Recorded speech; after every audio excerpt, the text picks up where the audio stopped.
Welcome to the Braylon Edwards Show with Shep. Touchdown, Braylon Edwards. Braylon Edwards, touchdown, Michigan. Passing pattern to Edwards, touchdown, Michigan. Where we bring you the best in sports, entertainment, and insight. Join us every weekday from 2 to 4 p.m. as we break down the latest games, analyze the biggest plays, and dive into the hottest topics in sports. We'll have exclusive interviews with your favorite athletes and guests, and you'll get a front row seat to all the action. So tune in to the Braylon Edwards Show with Shep. Got one-on-one going end zone. Edwards in the air. Oh, what a catch by Braylon Edwards. His second touchdown of the game. On the Woodward Sports Network, where sports comes to life. Welcome in to the Braylon Edwards Show on Woodward Sports with my main man, Shep. What you over there smiling about? You laughing already? Just because Kool-Aid says, let's rock. You know? Let's rock and roll, man. I'm waiting for a different saying each time. You know, let's roll, let's rock. And here we go. We're up. Whatever. We're gonna do a little something, man. Can you give me a little beat, man? Give me some action in there. You got some music, you got a beat or something? Let's get hype. You know, let's Gotta get turn hype. up. Let's see what you Gets got hype. rocking I and like rolling that over one. there. Turn down for what? See, if we get a beat, you know what I'm saying? Easy might show you some of these freestyle skills. Hey. That I just, Are we see, gonna? This isn't it though, right? No, that's not it. This is what we're gonna do. We're gonna figure out what the beat is, and we're gonna come back with that at the end of the show. I'm going ahead and put together a little magic on the freestyle beat because Bees used to be on these 1s and 2s back in the day. There might be some right there, Shep. I thought maybe we were gonna do Cuba Gooding Jr. with Show Me the Money, where he's turning it up and he's dancing, which is truly one of the cooler scenes. You in talking recent show movies. me the money. Yeah, I show say me the ain't nothing funny. Yeah, that's I'm coming through getting the chicken. Well, he wasn't like singing, that. right? He was just turning up, and it was his music. He turned it down and said, show me the money. That's right. And then he turned it back up, though. We'll get it cracking at the end, though, man. So we'll have what you got? What you got? We got the legend Shep and Bray. Hey. Hey, the show was underway, but smash that like button or get out the way. Hey. They say this show underway, chilling with Bray. Today is the day. I'm about to show you let's why rock. I'm number one. Show you why we had that fun. I love to swear the same nation Sweet. under the same sun. Ooh. I got Cam in the booth. You know I'm the truth. We'll figure it out though. I'm the truth. I like Let's that. Cam, let's go with you. Just a little something. Let's. Dude, that requires seriously. That requires The a beat lot of slow is thought. out the way. Huh? The beat is like slow. I got you. And then when it picks up, then it's got to be a little bit faster. Right? Everybody watch the show know I talk fast, so I love the faster beats. But I appreciate it. Let's get it rocking and rolling towards the end.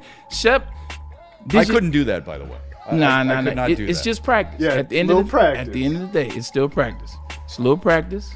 We Mix all some have- of those big dude, words that you listen- know. Listen to me. I feel like we all Cam have our- got some We all have our bars. lanes. We all have our He's lanes. waiting. He's waiting till 3:55. Look at him. I'm excited about that. I want to see it because I see this all the time in the booth. Yeah. Okay, I'm not saying it looks good. I'm just saying I see it. Yeah. I'm just wondering if you could put the music and the beats and the rhythm and the rhymes to that. To see it is to believe it is to retrieve it. You know what I'm saying? Okay. Shep, were you big into the 80s and 90s theme songs, if you will? Like, I feel like today, theme songs are no longer a production. They're no longer musical inquiries. And a lot of them had real good artists writing the songs, if you will, and putting them out there, getting these jingles stuck in your head. Nowadays, like Game of Thrones is just a beat with a bunch of digital, graphics that look amazing, or Billions or shows like that. See, I miss the 80s and 90s. So what I decided to do for today, for the open, is we're going to play a little 80s, 90s theme game show. Okay. I'll give you it's a game show. It's a little bit of a game show. All right. I'll give you the lyric,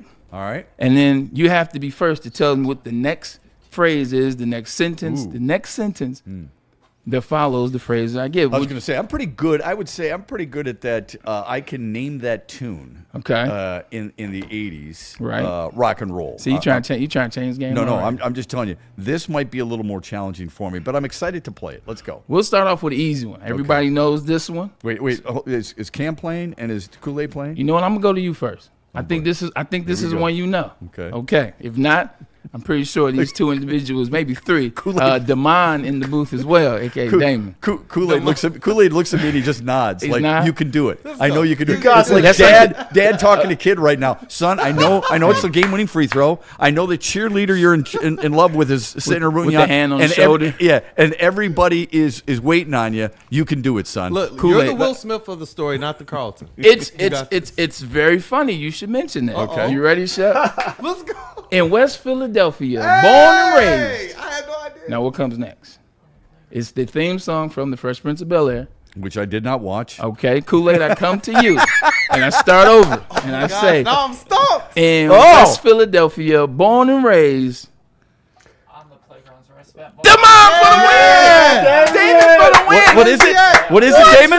Damon? on the playgrounds where I spent most Hey, no, get back in the booth for Cam. Where I on the Damon for the playground win? on the That's playgrounds it. where I spent most of my days. Okay. Look at Bray. He's just wait. Who are you more disappointed Shout in? out, Damon. Are you more disappointed in Kool-Aid or me? I hope it's Kool-Aid. I hope you're more disappointed in Kool-Aid. Black card revoke.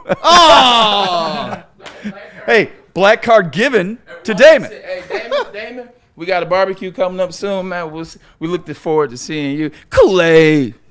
You know what he did? He cracked under pressure. Kool-Aid's got a lot going cracked on under over there, pressure, man. man. So dang, Kool-Aid. I thought You got to look at it this way, Kool-Aid. You've already scored 51. All right. One more hoop is only going to be 53. You've already eclipsed 50. You should have taken it nice and easy with that. Shep, here you go. This is a layup for you, good one. Shep. That's You a good ready? start. Oh, we'll see about that. Well, I thought it was gonna be a layup for my guy over here, so Right, I don't that's know. why. I could Yeah. be surprised. Right. So far, Kool-Aid and I in practice, All right. you'd be blowing the whistle and telling us to get off the field. All right, so we have Damon got that one right. Somebody else got it wrong. Here we go. Shep. Yeah. Sometimes you wanna go where everybody, knows your name. But you got, I'm in the I'm production sorry, I form. jumped the gun. You jumped the gun. Sometimes you wanna go where everybody knows your name. Doom, doom, doom, doom. Cheers. Right. And now you're on. The next lyric, not the show. Okay, It's not the show, no. The show is Cheers. Too easy. Sometimes you want to go where everybody knows.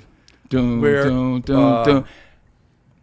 Where go where people go. I don't know. Sometimes you want to go where everybody knows your name. Doom, doom, doom, doom. And they're always glad you came. Right. You want to go where people see. Yeah. Okay. Come And they're on, always Chuck. glad you came. All George the went. same. Hi. Hey, what's going on, Norm? Yeah. Got all right. that. Okay. Here's another I'm one. sorry, I wasn't right in front of the TV watching okay. and singing along with it. But now that you okay. say that, now I get it. Okay. All right. This Yeah, all right. is one for the 90s, the 90s kids. Different game under pressure. This is Shep. one for the Different 90s game under kids. pressure. But also, too, I don't know if a lot of men were dialed in at the time that it was popular. It was a little bit later, especially for me. Here we go. So no one told you life was going to be this way. Your job's a joke. You're broke. Fill in the blank. Show was Friends, by the way. I watched this show and I can't remember this one. Show is You watch Friends. Friends? Yep. So no one told you life was That's going me to and be Whitey's, this way. Your pastor. job's a joke. You're broke. ... Your love. Don't look Not at you, me. Cam? Don't look at me. Actually, I wasn't looking at you. I was looking Damon. at Damon, you got this one too? MVP. I just know Fresh Prince of Bel-Air. You know, and I appreciate that. The next line on this one is what we were looking for. Okay. Your love life is DOA. That's a popular song, though. Am I wrong? It's a commercial Yeah, song. it is. Right. Freddie Felt got it in the chat. Yeah. Shout out to Freddie Feld. I knew he would. It wasn't necessarily just for that show, correct? Correct. Okay, That is correct. 'Cause my daughter and my wife watch that show. Right. I'm more of a Seinfeld guy. Okay, so Fair. I get it. Very fair. Very fair. All right, here we go. Let's get So it. far, we're not doing very well. We're not doing good, I mean, man. if it Here's- weren't for Dame, we'd be in deep trouble right now. All right, this one is universal. Okay, you guys ready? Yeah. Everybody can Ready. participate. Ready. Yeah. I hope you guys are getting it right in the chat, man. My team's not looking too good right Yeah, now. we're terrible. My team's not looking too good. Here we go. We look like we look like the New York Jets on defense. Ooh, been taking shots at my Jets, but it's true. All right, Shots fired. number 4. Okay. Thank you for being a friend. Thank you for being a Travel friend. down the road and back, Back again. again. Your heart is true. ... What comes next? Golden You're- Girls is the song. Oh, it is. You're a friend and a confidant. Did I save us? My guy, Shep. Hey. Shep to the rescue. Shep's on the board. You're a pal and a confidant. Oh, I said you're a friend. Yeah, so but I'm wrong. pal, friend, you know. Okay, all right. You're okay. All right. 100%. Thank you. I appreciate it. You're a 100%. lenient judge. You're a It's- lenient judge. Look, that's the one I used to do, Synonyms. man. Watching it with Grandy growing up, man. Well, that show was elite. Yeah. Like, I still, I don't know about now, but I watched Golden Girls for a while. It was great. All right, cool. How many do we have right? One, We two. have 2 right. We have 3 wrong, I believe. After 3, I how's that even believe. possible? I believe. All right, here we go. The next one. Okay. Whatever happened to predictability? The milkman, the paper boy, ... What comes next? This is one of the most famous shows in the 90s. This is part of TGI Friday. This was before Step by Step. This was Danny Tanner. Rest in peace. Full House. There we go. Show us Full House. This is the beginning.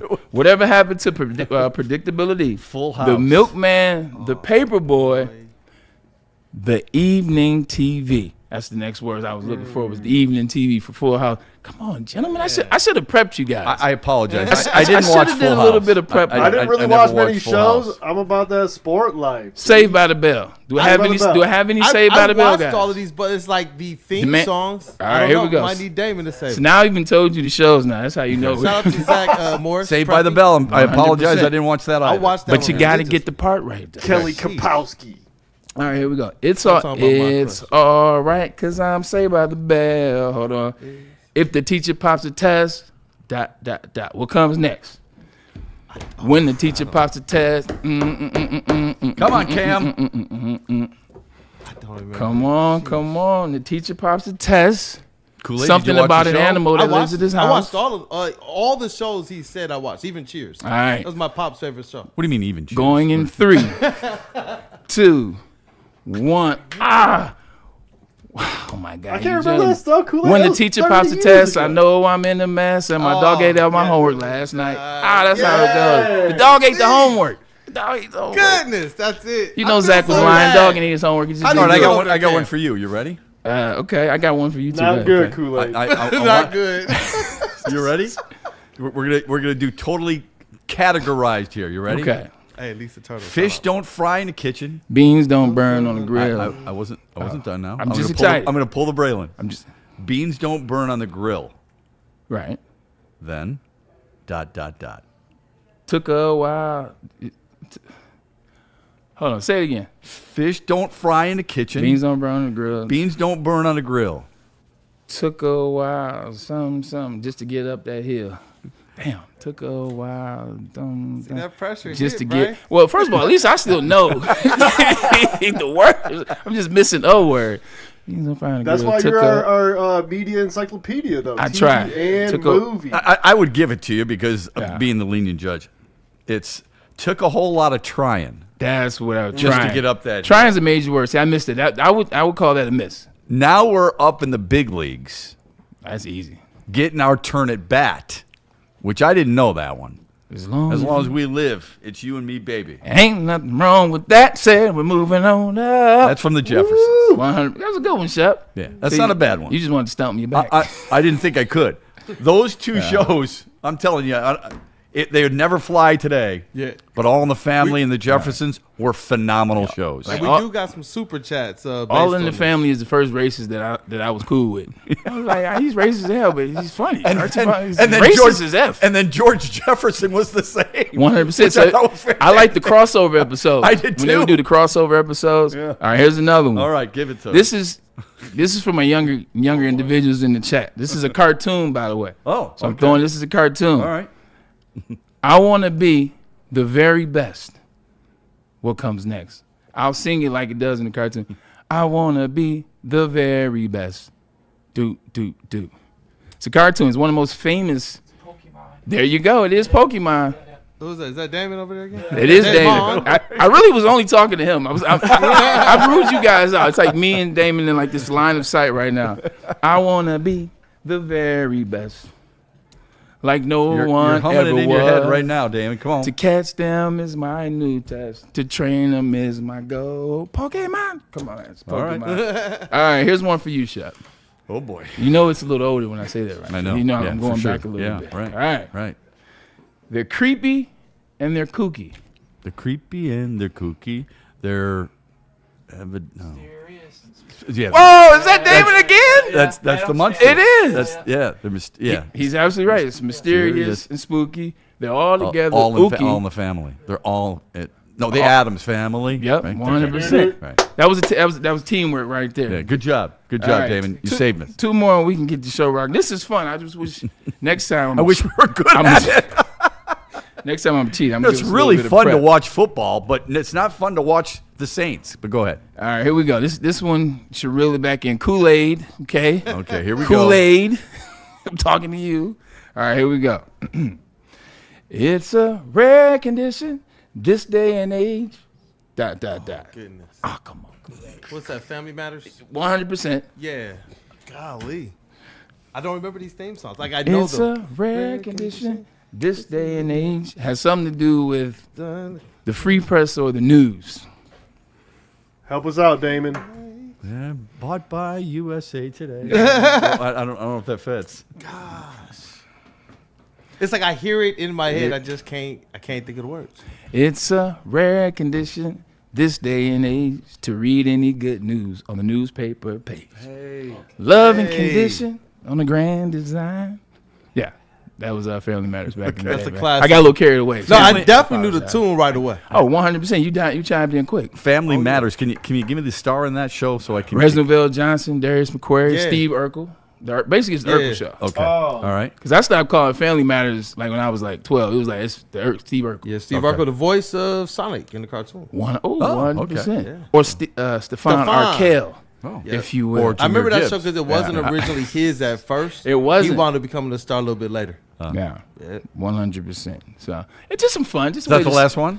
Yeah, the other one was a cartoon. I got a cartoon one for you. Ready? Go ahead. Okay. It's from Scooby-Dooby-Doo, right? Scooby-Dooby-Doo, where are you? I got something for you. Nope. We got something to tell you. Where are you? Scooby-Dooby-Doo, Where are you? We got got this one, too. something to tell you. Something like that. we got some work to do Oh, now. okay. Something. Dang. It's like as soon as I hear the lines, I'm No, like, but I'm that's saying, it. That's it. I knew the word was like someone, something. That's what I'm saying. I couldn't get the rest. I think Freddie Felt has gotten all of these right. In the Are chat. you kidding me? Freddie every Feld time, he like- be on that Chat GPT. Man. we need to see you in person, Freddie Feld, so we know that you're not on Chat GPT. No, we're not gonna do him like that. But it's funny because as I was doing this at the house, I was like, I'll probably get a couple of these wrong. I thought it was so easy because you don't know the necessary That words. for me, that's bad, man. You were That's like- really bad. I was like, you were like, Have you ever done that with a song? Seriously, you're pulled up at a light. You got a song you really like. You start singing it, and you're like, oh crap, I forgot that word.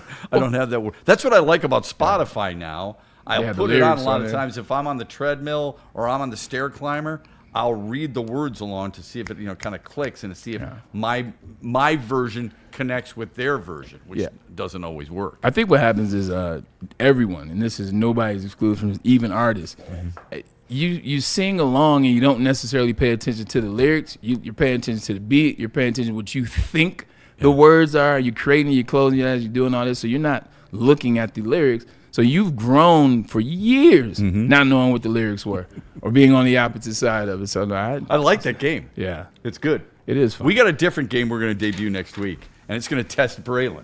Okay? Ooh. Yeah, because it's going to be Movies movie Mondays. All right? Where Kool-Aid, Cam, maybe D wants to do it, and me, we're all going to find a line from a movie, a famous movie, and Braylon's got to guess the movie. Okay, this is the one that will take us to a commercial break, so we can come back and kick in some butt. This is easy. I'm looking for one word. Oh boy. I know Damon's gonna have it. I know Cam's even gonna answer this one. Everybody in the chat will. He left Kool-Aid us out. will too. Kool-Aid. I added him late. I added Kool-Aid late to the party on this one. Are you guys ready for this one? All right. Let me make sure I read the lyric right. They're the world's most fearsome fighting team. The heroes. Are they Ninja Turtles? They're heroes in a half shell. Ninja Turtles? Yeah, it's one last word. Okay. They're heroes in a half shell. It's 2 words, actually. Turtle Power. My guy. All right. My guy saved it. Kool-Aid for me. They're the Give me his world's black most card back. fearsome fighting Give me team. his black card back. This one, Oh, it never gets taken. This one, a black cartoon. I so earned you that don't one. really get Although when I was a kid, I assumed that, but anyway. Why would you assume that? As a young black kid, man, anybody that wasn't white, like I assumed it was a black guy. I assumed Ninja Turtles. I thought they were black guys. Yeah. So wait a minute, turtles are green because of the way they talked. Is that what you're saying? No, there's a whole alternative universe. Well, hold on. I said the color they were. They're dark green. That's closer to black for me. Okay, I got you. It's like, I give you an example. Like Doug, you remember the cartoon Doug? Yeah. I thought Skeeter was a black guy. I thought Skeeter was black. I thought so too. Because he's blue. He was cool, and he was kind of athletic. hip, sport. He was athletic. Wait a He minute. was. It was fucking hit. Like, What the hell is that supposed to mean? Well, first of all, if the class president is always going to be white, damn, can we have something? Exactly. Or Chalky, one of the two. All right, we're off the rails. If Look, the class president, he gets to be the white guy all the time, so at least we be the athlete. Like I love Recess. Who's the athlete on Recess? You got a high top face, young black kid. TJ that wild. All right, let's go to break and talk football on the other side. Corporations, the government, even your insurance company. snap. We need Ben Johnson to come save this show. They will do whatever they can to minimize their liability and withhold your compensation. Don't let that happen. Make Ben Johnson the very first call that you make. Get the fighter in your corner. Been fighting for a very long time at a very high rate. He and his team will get you the results that you deserve. VENfights.com. Stop laughing, Shep. M. Mitten Maid said Speeder was black and so is Mr. Dink. All right. Art and Jake's. Here's the facts about Art and Jake's. We're going there tomorrow. Yeah, that's right, because it's the watch party at Art and Jake's in East Lansing. Michigan State. Do you have to say a whole lot more? Not really. When one is ranked 3rd in the country, one is ranked 7th in the nation, both teams playing really good basketball, both teams ready for one another, ready to square off at the Breslin Center. We want you to join us. We want you to enjoy it. We want you to enjoy the big screens and the good food and the cold drinks and the great people. Wear your colors.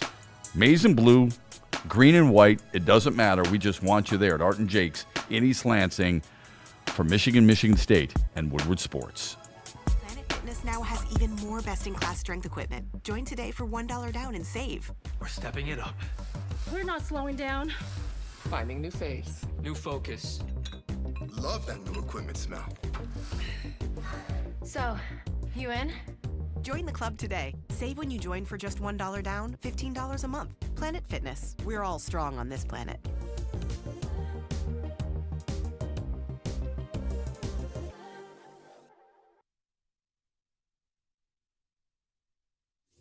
Big injuries, big news. Twice a week, Dr. Jeff Pierce from Michigan Sports and Spine joins Woodward Sports Network for the Injury Insider Report. Big D Energy Tuesdays at noon. Braylon Edwards and Shepard Thursdays at 3:30. Get expert analysis and in-depth breakdowns on the latest sports injuries from the man trusted by top athletes in the community, like D-Mac.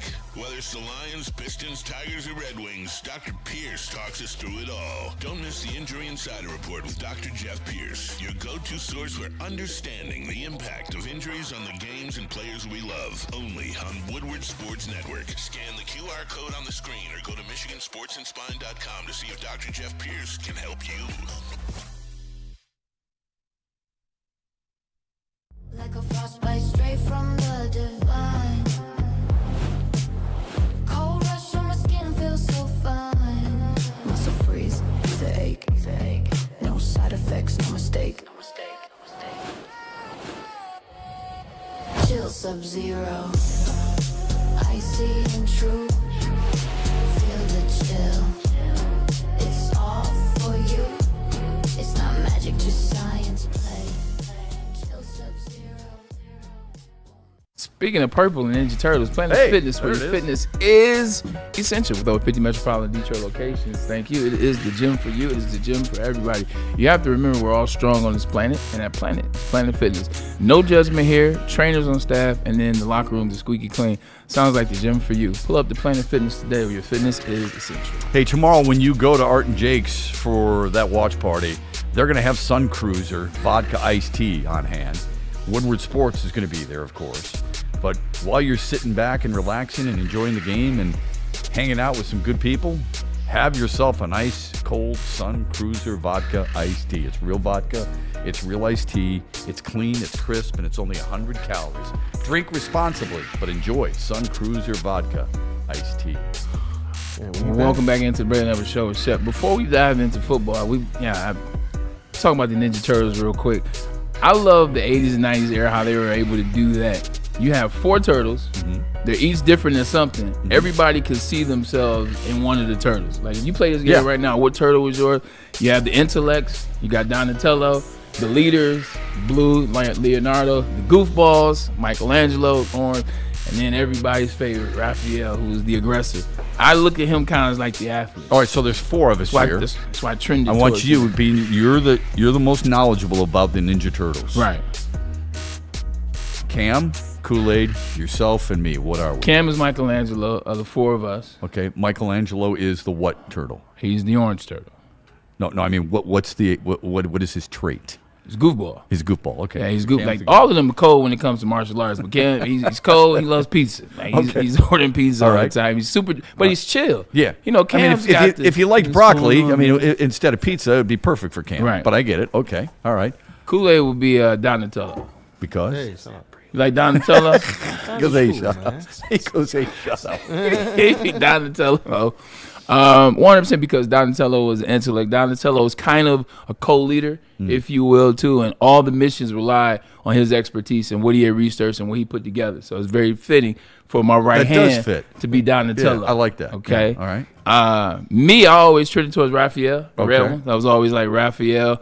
Leonardo was dope. He probably is the dopest of all of them, but he used to get in trouble all the time by Master Splinter for what the other ones did. And I was like, I don't want to get my ass whooped for like what my brothers do. So like, I'll pass on Leonardo. I'm going to be Raphael. Shep, you're Master Splinter. I am? You're Master Splinter. Isn't he a rat? Well, we're turtles. What's the difference? Turtles are wisest. Because turtles are seen as cool and rats are seen as bad people. Well, this rat taught them, and they're cool as hell. He's the wise one. They're still learning things from him. However, they're still teaching Master Splinter some stuff, too. Okay. You know what I'm saying? That's good. I like it. Did you see the alternate universe of Ninja Turtles? I did. You talking about the last movie that came out? No, the one that they made on a while ago on YouTube. Yeah, some voiceovers. That one and the Juggernaut. Like that one was on the same wave as like the Juggernaut. Yeah, it was. Would you want to do voiceovers for a show like that? I would. Like I've always dreamed of doing voiceovers. That'd be pretty cool. If I'm being honest, it's probably like my actual dream that I haven't achieved yet. Okay, like, I would love to do voiceovers. So in the words of Kool-Aid, that would be dope. Yeah, it would be. I got one more. He got me stuck on this. I got one more TV show. You ready? Shamil Shemazel, Haas and Pepper Incorporated. We're gonna do it. ... And nobody gonna get this. Nobody's getting this. Happy Day. I'm joking. Well, you're close. You said Schmizzle Schmazel. I knew it's not Happy Days, but I'm close. Shamil Shemazel. Haas and Pfeffer Incorporated. We're gonna do it. ... Oh shoot! It's 2 guys. I can see it. It's 2 girls. It's Laverne and Shirley. Oh yeah, you got me. Yeah. Cam? Dop? No. Okay. Laverne and Shirley was a good. Give us any chance, we'll take it. Read us any rule, we'll break it. We're gonna make our dreams come true, doing it our way. Yeah. The chat knew it was Laverne and Shirley. She was the original OG as it relates to Clippers fans or supporting teams that are never gonna win. Was it the Clippers? Yeah, that's right. You're right. It was the Clippers. 100%. Yeah, good call. Penny Marshall. Come on, man. Very good director. Very good director. Dante151 said Neil would be Shredder. 1000%. Like he would be he would be Shredder on steroids though. Like what is Shredder? What do you mean you don't like Jared Goff? What? Yes. I'll get you, Splinter. We might need AI to redo this, bro. Yeah, he's evil. We might need AI to redo this. He's evil. That would be I good. They did a remake with the Teenage Mutant Ninja Turtles and Batman cartoon, and like Batman whoop Shredder, which I thought was appropriate. Shredder had to anyway. Let's talk some football. You got me being nerding out. We'll get to some football first. We just got done. I'm telling too much of I don't want people to know how much I'm into this stuff. You know what I'm saying? Well, that's pretty obvious, I think. Anybody who's paying attention. We got Michigan State tomorrow. Just to quickly that it's going to be an awesome situation because Both teams have been really good. I was just talking with Anson. He's just not confident for Michigan State, which is surprising to me. Anson's not confident. I know. Michigan State. They shoot the ball pretty well. Their actual three-point shooting isn't bad. It's not great, but it's not bad. They're better at the free throw line. Just the emotional part of it. I know you didn't play basketball at Michigan, but you had some friends who did hoop it up there. I think it's as intense in basketball and hockey more so than it is in football with this rivalry. What do you think? I think it is. I used to go to Ann Arbor and East Lansing when I was a kid with my father to go to these games, go to Breslin, whether it was Sean Respert and Eric Snow, who were, I don't know how, beating the 5-5 and teams like that, whether it was them coming here. I used to go to these rivals. The Michigan State rivalry is like the Michigan-Ohio State rivalry as it relates to football. Yeah, right. Like the football, like the basketball one, I think that's the one, for me at least, in the Big Ten. And they've been kind of similar, if you will. I mean, Michigan State probably a little bit better, but the finishes, Michigan has had better finishes, but that energy on campus, like, you can feel it. Like, basketball doesn't have energy like football does. And that's no disrespect, it just doesn't. Right. But I could feel when Michigan was about to play Michigan State. I could see the campus come to life. You go to the places, you see the signs and see the things. You start hearing F Sparty and this, that. I was like, whoa, what's going on? But it's a great rivalry. It's a great rivalry. Really it's is. a fun rivalry. And I think Tom Izzo has done a great job in this rivalry throughout the years because he's the only thing that remains the same about this rivalry. He's always kept the respect. That's a good point. Yeah. The respect for Michigan. I've always looked at him with nothing but respect and wanted him to do well when he wasn't playing against Michigan. But this is a new day. This is Tom Izzo. This is no longer Beeline. This is no more Juwan Howard trying to figure out what that is. This is a new day with Dusty May, who understands this college landscape today. I can't wait to see what this game is going to be tomorrow because I think it's the beginning. Like last year, Michigan won, if you will. No, Michigan State won. Michigan State won 7-10. That's right. But they won by 17 and 13, I believe, a year ago. Yeah, 17, 13, 100%. Yeah. But we did better than them in the tournament. In the Big Ten tournament? No, in the Final Four. In the NCAA tournament. That's first of all, Big Ten tournament doesn't count. Like the NCAA tournament is the tournament. Yeah, I get it. I think you're right. I think the regular season title means more than the Big Ten tournament by far. Don't get me wrong. Yeah. NCAA tournament, I get it. Of course. I think Michigan State's been there 27 years in a row, something like that. The last 15 years. Yeah, I'm just really excited for it. I think it's going to be obviously it's going to be an electric atmosphere. You go to the Breslin Center, it's live, man. It's alive at the Breslin Center. I will say this, and I want to hear from Kool-Aid as well. It'll be the first time in this rivalry in a very long time where you're not hoping that it's a game. Because I think each year, even last year, like Dusty May had done better, but they got blown out in both of those games, to your point. And this was Dusty's first year. What's it look like? He brought in a bunch of guys, the transfer portal, yada, yada, yada. The Juwan Howard deal, it's like, here we go with this. Let's see what this is. The end of the Beeline. It's like you may get a win, you may get a loss. This is the first time walking into the game where you're like, not sure. And not even just not sure. You're just like, it's going to be a game. Regardless of who wins, regardless of what happens, I plan on this being a knockdown, drag-out, heavyweight fight featuring two damn good coaches, two damn good rosters, and two damn good fan bases. Like, this is peak college sports right here. It's interesting because I think Michigan is a deeper team, but Michigan State, with their depth, is a big reason why they've been so good this year, right? So you have, I would argue, the best point guard. You can make the argument he's the player of the year in the Big Ten, and Jeremy Fears, what he did the other night. Okay, yeah, and plus 9 assists or so. Yeah. So he's in that conversation.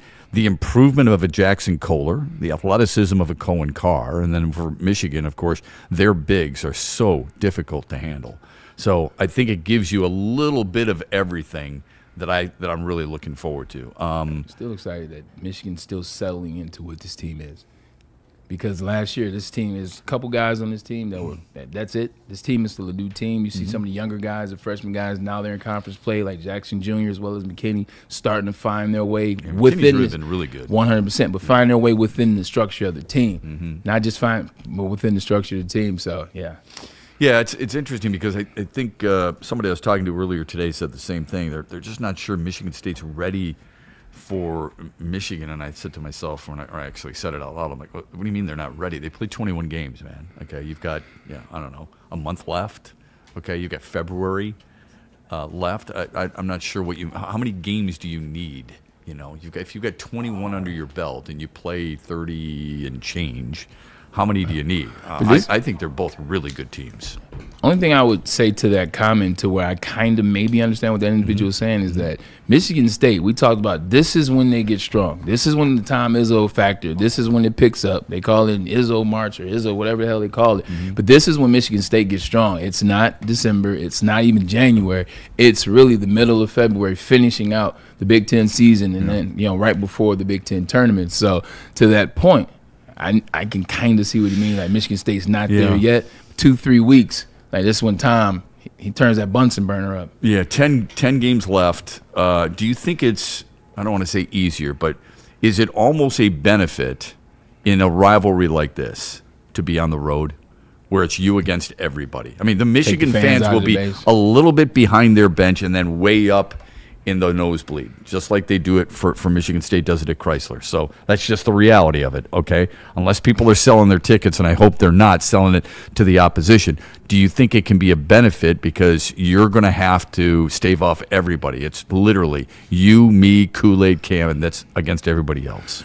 I see what you mean by that. I would say no, just for my personal preference. Like, I relate it to football. Like, there's something about the fans in that moment you need them. It's something about being able to draw on it being in your space, it being in your home, you wanting to close the door, not letting somebody, kick in your front door, come in, steal your TV. That's what my Little League coach used to say. Remember we were talking about those Little League coaches? Yeah. He used to say, you never want anybody to come in your house, kick in the front door, take your TV, slap your mom, and walk out the door. So that's kind of how I look at playing at home. You play at home, you got 100, and, well, it's not Chrysler, but you got 115,000 I wrote fans cheering for you. They got the maize and blue. They're calling your name and screaming this. And you have some plays. But when you get to those moments, you're like, oh, this is a play. It quiets at the right time. It gets loud at the right time. You can kind of go through the flow of the game through the crowd as well. So I like being at home. But to your point, there's something about the road. I would argue the Breslin Center jumping is a much bigger home court advantage than Chrysler Center jumping. Yeah, that's why I'd rather play at Chrysler. Yeah, right. I get that. Yeah. Because I think Breslin's one of the more challenging places in all of college basketball to play for an opposition. It's really hard. I want to get into a little bit of football here. The Lions are tied for 5th favorite to win the Super Bowl next year. I mean, nobody knows what they look like yet. We haven't even played this year's Super Bowl. Who made this? I know this is BetOnline. .com or whatever. Okay. So they've got the Lions tied with the Packers, the Chiefs, and the Patriots for 5th best, which I think is interesting. Say those things one more time. There's a lot of teams missing. It's with the Packers, the Chiefs, and the Patriots. Okay. Which I wonder how much that would change if the Patriots won. So no Chargers, no Bears. I was about to say the Patriots. Yeah, right. So it should be a little bit higher. Right. All right. Here, who do you think is the favorite? Braylon's going to laugh, throw his pen up in the air, and shake his head violently. The Lions are in there. They're the only NFC team? They're 5th favorite. How many NFC teams? Well, I would say ahead of them? Yes. I've got one for sure. Okay. Okay. The favorites to win the Super Bowl. Are they in the same division? No. Okay, thank God. They're not in the same conference. I'm going to laugh. Is Josh Allen? It's Buffalo. It's Buffalo. Okay? Yeah. So, the second favorite. Damn, Joe Brady's that good of a coach? I mean, must be. Sheesh. Well, why were they interviewing Phillip Rivers? I have no idea. He turned him down anyway. He wouldn't show up for a second interview anyway. I didn't think the number 2. Who do you think is number 2? This one's I think it's equally as funny. Same conference? Different conference. NFC. Okay. Best division. Oh, Rams? Rams at 10-1. What if Matthew Stafford says goodbye? He would be just saying. I mean, I don't think he will. If I were him, I'd come if he wants to. He's good to go. Yeah, but 10-1. Would you stay in L.A. or would you go to another place? I'm sure he would stay in L.A. I mean, he's got everything he could possibly want. Yeah. Yes. Yeah. So, I just thought that's interesting. You know what those people are saying? Those are the people that are like, they still a better team than the Seahawks, man. It just was that muff punt. Yeah. That's the people that picked them. Yeah, I bet. Yeah. I bet you're right. Because I think that muff punt didn't happen. They're going to Super Bowl too. The Seahawks are 12-1. So you've got the Rams at 10-1, and you've got the Bills ahead of them, and you've got the Seahawks right behind them. I would have the 49ers. I would have if we're playing that game, I would have the 49ers higher than the Rams. Because I would essentially say, well, the 49ers team was that good this year, and all those guys come back next year. And then you got Bosa and Warner coming back. 100%. And then what do you think the Bears are? Not ranking, but what would you give their odds? Like Lions, just so you know, the Lions are 14-1. What would the Bears be? 17-1? Close. I was like 17. 20-1. Yeah. 20-1. And the Vikings are 50-1. Who should have better odds in the division is a question. Who would you have the best odds on in this division? Obviously, they have the Detroit Lions. Yeah, I'll take the Arrows. They got the Packers. Yeah, I'll take the Arrows. I think the Lions are still the best team in the division. Yeah. I truly believe that. I mean, I know. I don't blame you for hanging your head. Segment. I mean, what do you have to prove? I mean, come on, give me a break. That's how I feel. I think next year they're going to be healthy, and I think they're going to address some things. They're going to do what Sheila on that card or on that note and that letter she sent to everybody. I think they're going to take that to heart. They're going to do some things, and I think they're going to still have the best talent in the division. They had the best talent in the division. I know they did. I know. So that means you trust Drew Petzing. Excuse me. Drew Petzing, and that's you trust the hire of Mike Kafka.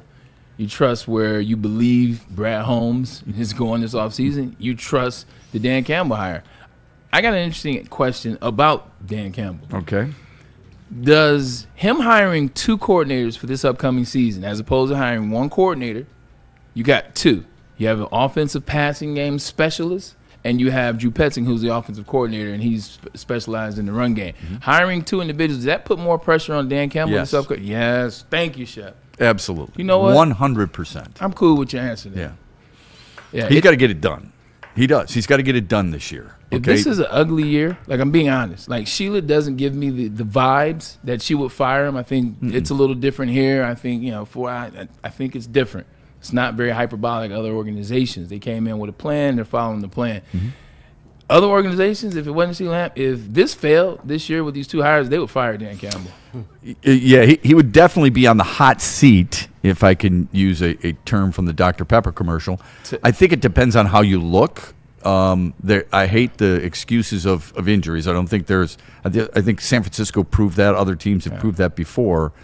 But if you look – I mean, if it's a really ugly season, if it's 10 wins and you didn't get in or something like that, another year for sure. But if it's a bad season and Petzing doesn't work out and that offense looks, incapable of doing what we think it is capable of, then I could see that. I definitely can see it, and this is the reason why. I look at Dan Campbell. He hired Anthony Lynn, fired him before the season was over with. Had Ben Johnson, that worked out. Ben left, didn't prepare, hired John Morton. Whether it was the offensive line, whether it was the lack of talent, injury, that didn't work out. Had to fire that guy essentially in week 7, week 8, week 9. You have to take over. Now you have another opportunity to hire a guy or guys in the era of this is the greatest skill set the Lions have ever seen. Right. In terms of what the position is, what the quarterback is, what the wide receivers, the running backs, the whole 9 It's yards. what kind of evaluator are you? If you waste another year and you hired 2.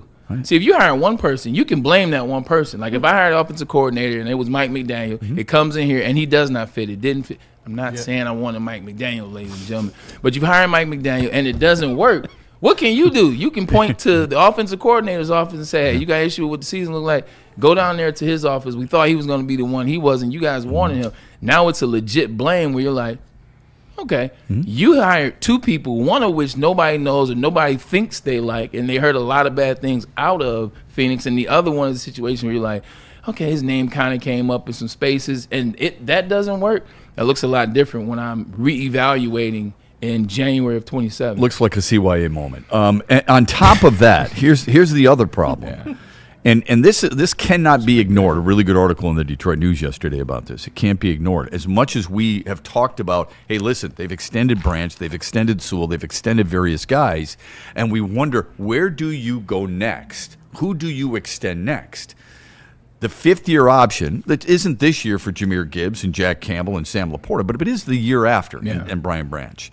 And what I thought, credit where credit is due, Nolan Bianchi of the Detroit News put a really thoughtful article together. Jahmyr Gibbs, the cap hit this year is going to be $5.7 million. Okay, Saquon Barkley makes $20.5 million. Yeah. So think about this for a minute, all right? I mean, the amount of money that Detroit is going to have to spend to retain some or all of them, all right? $20.5 million for Saquon Barkley. You have educated us beautifully over the years about how short the shelf life is for football players, but especially running backs, okay? Jack Campbell, okay? And by the way, the fifth-year option for Jahmyr Gibbs would be $14 million. It's still a hefty price, okay? So are you going to pick that up? Jack Campbell, we all know how good he's been, right? $4.7 million cap hit in 2026. The fifth-year option, Braylon, is $23 million. All right? Yeah. Fred Warner makes $21 million. He's the highest-paid linebacker, all right? The comp, if you will. And Sam Laporta, the cap hit this year, $6.6 million. George Kittle makes $19 million. Yeah. All right? And lastly, Brian Branch. Kyle Hamilton makes $25 million. I don't know if Brian Branch could command that, but he's going to command more than the cap hit of $6.4 million. At the end of the day, outside of Jahmyr Gibbs, I think you're in a situation where you wait and see about all the other ones. And luckily, injury allows you to wait that extra year because now you don't have to pay early because, hey, look, guy, you got injured last year. You were injured twice, actually, which you're going to take and see what this looks like for this season. You know how we are. That's Branch you're saying. Well, that's or Laporta. Because Laporta's not up till next year. Branch isn't up till next year. Jack Campbell's not up till next year. So you can wait and see. All of them, yep. Jack Campbell may be the one you extend. Like that may be the one you extend early, or Jahmyr to see what that looks like. But the other ones I will wait on. The price is just going to go up. It just is what it is. Fred Warner's $21 million. Yeah, that's coming off of 4 years ago when that deal got done. Right. So that's just how the money operates year to year. Luckily, you do get all that money each year, each team. You know, you get somewhere between $25 to $40 million each year of extra money as the TV licenses go up. So you'll have money to pay some of these things, but not all of them. That's football. Yeah. That's why teams when they win early, they have to start paying people. That's when they start falling off. And look at the Chiefs. Yeah. That's why I wanted to give you those parameters from the Detroit News article. I didn't do the research. I want to give Nolan Bianchi all the credit, but it's a very interesting thing. All the people who says we got to keep all these guys. Look at the money that you're expected to pay for these guys. I just don't see how it's feasible. Who can't you replace? Like that's how I will look at it right now. And if I'm looking at it to what this team structure is, you can't replace, I would say, Jack and Jahmyr. Like, even though we know what Sam Laporta was when we didn't have him, we missed him tremendously and we need him. But if I was just throwing out who I see off top, it's Jack Campbell and what he was, because Jack Campbell was a better defensive player than Aiden Hutchinson. I know 14.5 sacks. I know pressures. I saw Jack Campbell every single game. Yeah. He graded out higher every single game. I would say Jack Campbell's our best defensive player. Thank you. So I agree with that. Yeah. And then Jahmyr Gibbs. It's because of what that looks like when you have him on. Right, and his versatility. He's not just a running back. Right. He's a pass receiving threat too. Yeah, we know what he can't do now. Is pass block. I know. I would, except one time when you highlighted in Braylon's breakdown, which we will have for you coming up. The other thing I would remind us is, you know how I feel about Brian Branch. Love him to death, right? Because of Kirby Joseph's injury, he's more important now. He that might elevate his importance within the organization. Instead of replacing two safeties, you replace one, knowing that he's going to be part of it. It's going to be a mean cap hit for Kirby Joseph. I know. That's the hard thing. That everyone's like, okay, just get rid of him, just cut him. He's hurt. Blah blah. The cap hit is severe. Okay, so it was worth talking about. Before we go to break here, and then we're going to get to Braylon's breakdown, which I'm really excited about. That's some fun stuff, man. Yeah, a lot of really good stuff. Aaron Glenn has made more headlines in your former city, New York, okay, with your former team. And before the season began, we talked about how much we appreciated Aaron Glenn here and how we're rooting for him. And we are. It's been a train wreck and then some there for Aaron Glenn. If you look at what he inherited wasn't great. We know that. But what he's taken over and what he's done has been horrific, all right? His team went 3-14. His team was 29th in total offense. They averaged 263.5 yards per game. His team was 29th in points per game, 17.5. His team's defense was 25th overall and 31st in scoring defense, and they're the first team in National Football League history not to register a pick. On top of that, he started his career with what I would call a very unprofessional way of handling Aaron Rodgers. I don't care how you feel about Aaron Rodgers, because I'm not a huge fan either. What he and the Jets did to that man, even Braylon said so because it's his organization, it was crap. You don't do that. Like we've thrown around the word disrespect quite a bit, and I think it's overused. That was unprofessional. If you don't want to call it disrespectful, don't. But it was unprofessional. And what he allegedly did to Wink Martindale was equally unprofessional. Bringing him in, saying you're going to be my DC, then he comes back to sign the papers and he says, oh, by the way, I'm calling the defense. What does he end up doing? He turns around and look at all the guys he's fired. Tanner Engstrand as his offensive coordinator, Steve Wilks as his DC, former Lion Dre Bly, you can read all of them, right? Including linebacker coach Aaron Curry. Is he a bad guy? I don't have enough information to know if he's a bad guy. It's an interesting situation. The Jets always had some stuff going. Like, I was there. It's always something going on with the Jets, and ever since I left, it's been one bleep show after the next. Whichever regime comes in, new head coach, new front office, it's always something. It's always more. Whether it's is it Woody? Is Woody a problem? Is he interfering? Are they not giving the information to Robert Saleh? So now he's kind of behind the 8 ball. Aaron Glenn last year, what does it look like? So I don't know what it is on the inside. What I will say is, he may get fired before the season's over if this keeps up. Like, if this keeps up, they don't win games because the Jets are a diabolical situation, that hyperbolic situation is ready to use these two first rounders this year, 2 first rounders last year. They believe this is their chance to elevate and get better. They're not going to waste a lot of time with Aaron Glenn if he can't get it right through the first 8 weeks of the season. So he's on thin ice. He was on thin ice when he got hired.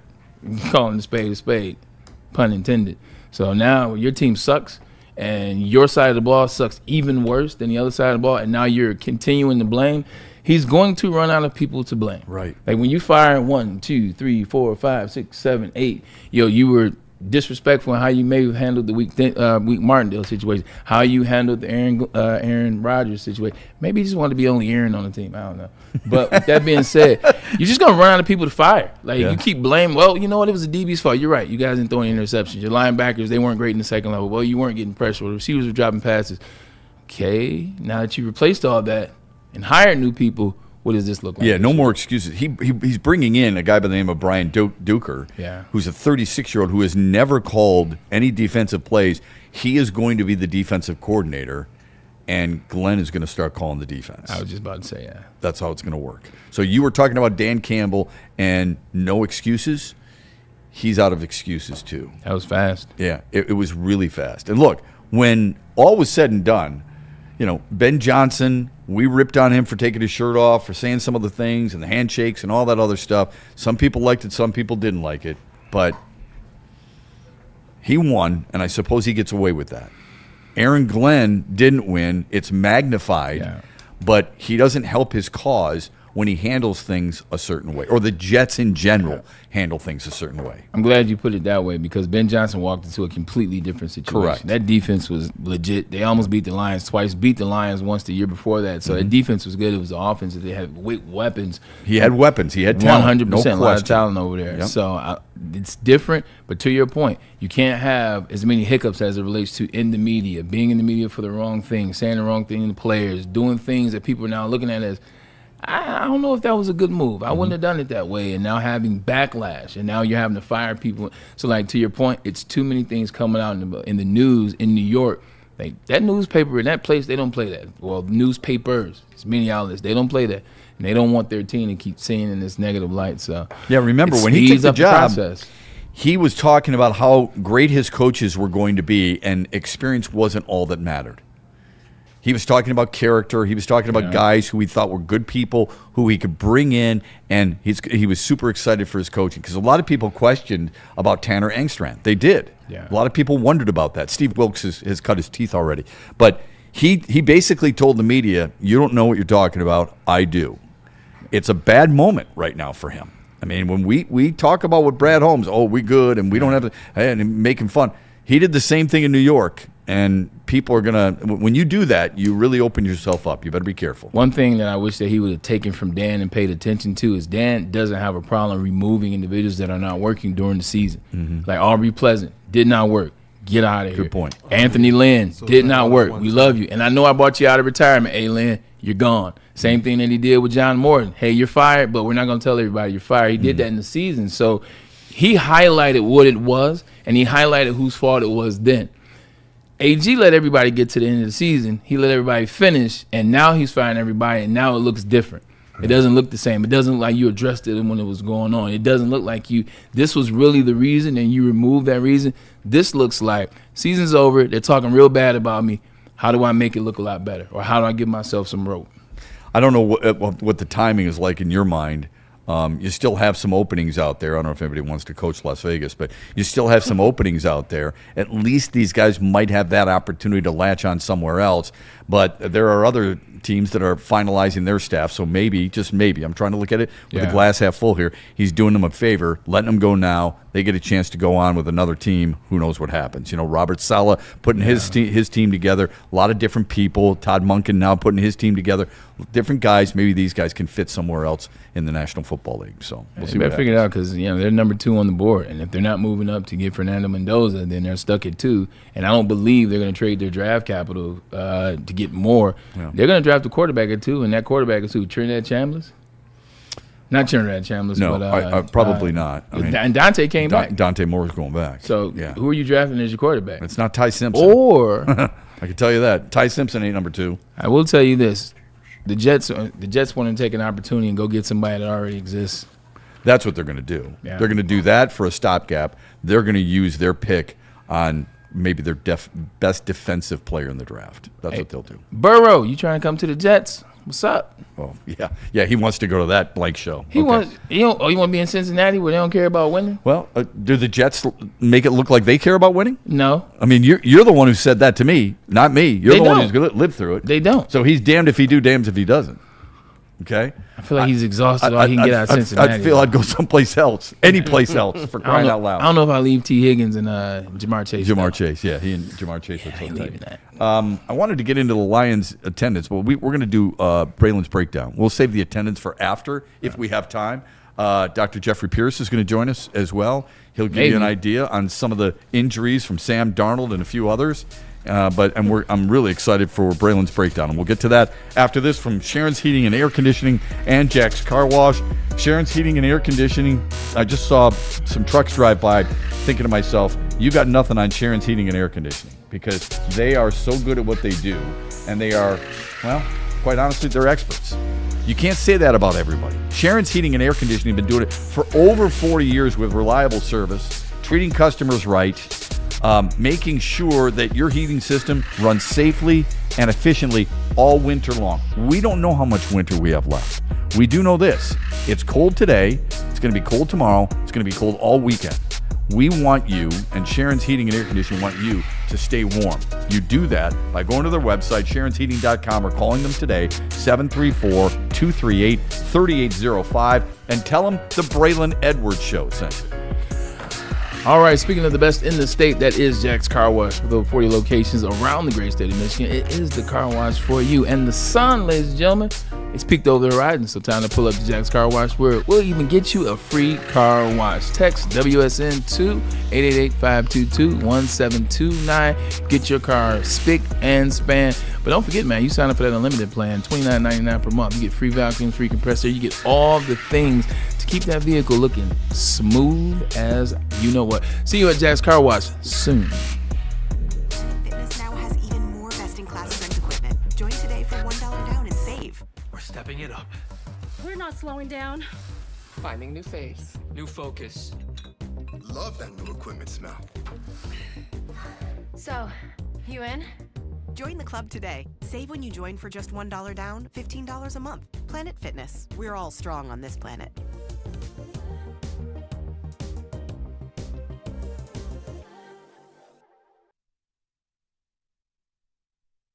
No one gives away more cash and prizes than Woodward Sports. You don't believe us? Here's our latest $10,000 winner. What up, though? It's B to the Easy. You know what time it is. Right. we'll give it's $10,000. I'm like, okay, well, why the hell not? And the winning doesn't stop there. How about our Outkick Your Coverage winner? I think you won. We got to Everybody, This guy's got a hot girl. Bigger prizes, bigger giveaways, cash, merch, tickets, and more. All from the biggest sports network in Detroit. No one does it bigger and better than Woodward Sports. Make sure you're following, liking, subscribing on Instagram, Facebook, X, and YouTube for your chances to share in the winning. From Detroit's #1 sports network, Woodward Sports.